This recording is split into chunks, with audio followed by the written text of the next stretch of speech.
मस्त गरमागरम कुरकुरीत मटार भजी बनवून तयार झालेले आहेत. तेही हिरव्या चटणीसोबत. अगदी जबरदस्त चवीला भन्नाट असे ही भजी मटार भजी तयार होतात. चला तर रेसिपीला सुरुवात करूया. चटणी पण खूप छान झालेली आहे. हिरवी चटणी पण मी या मटार भजींसोबत बनवली आहे. चला तर आपण आता भजी कशी बनवायची मटार भजी यासाठी मी घेतले आहेत 1 वाटी हिरवे मटार. मार्केटमध्ये पेन्सिल हिरवे मटार मिळतात, ते मी मटार आणले होते आणि ते सोलून घेतले. आता वाटाण्याचे दाणे मिक्सरमध्ये टाकून जाडसर असे बारीक करून घेणार आहे. खलबत्त्याने कुठले तरी चालतील किंवा मिक्सरमध्ये बारीक केले तर पटकन होते. मी मिक्सरमध्ये जाडसर असे हे मटार बारीक करून घेतले. आता 1 वाटी मटार इथे घेतले. त्यात टाकायचा आहे 1 बारीक चिरलेला कांदा, 3 ते 4 हिरव्या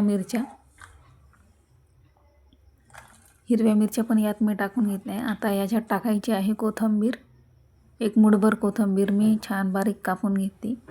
आता काही मी हिरवे मटार अख्खे पण घेतलेले आहे. हे या भज्यांमध्ये खूप छान लागतात, त्यामुळे अख्खे पण मटार मी यात टाकून घेतले. आता टाकली आहे पाव चमचा हळद, अर्धा चमचा लाल मिरची पावडर, अर्धा चमचा धना पावडर. बस इतकेच मसाले आपल्याला यात घालायचे.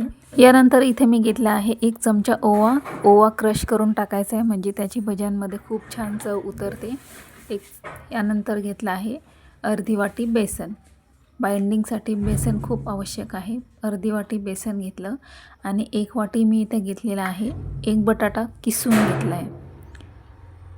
यानंतर यात टाकले आहे चवीनुसार मीठ.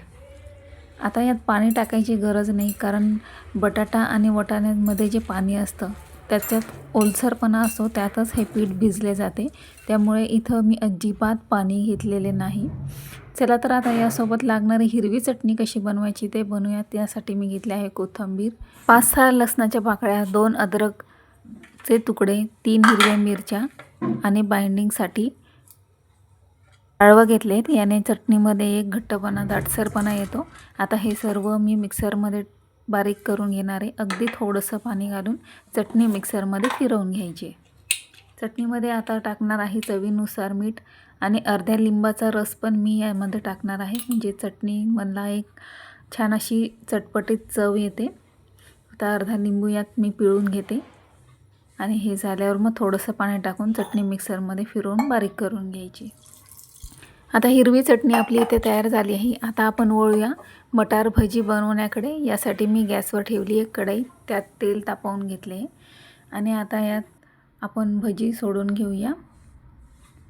मीडियम आकाराचे भजे यामध्ये मी टाकून घेणार आहे. जसं आपण इतर नॉर्मल बेसनचे भजे करतो तसेच त्याच आकारात इथे मटारचे भजे मी टाकून घेतले. थोडे थोडे करून एक करून सर्व भजे मी याच्यात तळून घेणार आहे. गॅसची फ्लेम मी तेल आधी हाय फ्लेमवर तापून घेतलं आणि आता गॅसची फ्लेम कमी करून ही भजी यामध्ये तळून घेणार आहे. हिवाळ्यात मटार मार्केटमध्ये खूप जास्त प्रमाणात असतात, त्यामुळे आणि पौष्टिकही असतात, त्यामुळे याची रेसिपी मी तुमच्यासोबत शेअर केली आहे. मटार बटाटा रस्सा कसा बनवायचा याची पण मी रेसिपी तुमच्यासोबत शेअर केली आहे. चॅनलवर जाऊन नक्की पहा. आता यात बटाटासुद्धा टाकला आहे, त्यामुळे बटाटा पण छान तळला गेला पाहिजे. यासाठी जवळजवळ 5 मिनटं कमी गॅसवर ही भजी मी तळून घेतली आहे. आता भजीला रंग बदलतो आहे, हळूहळू लालसर रंग यायला लागला आहे, म्हणजे आतपर्यंत भजी आपली छान झालेली आहेत. अजून 1 मिनिटभर मी भजी तेलात परतून घेते आणि मग काढून घेणार आहे. A1 स्वप्नाज किचनच्या छान छान रेसिपी पाहण्यासाठी चॅनलला सबस्क्राईब करून बेल आयकॉन नक्की प्रेस करा, म्हणजे माझ्या व्हिडिओचे सर्व नोटिफिकेशन्स तुमच्यापर्यंत पोहोचतील.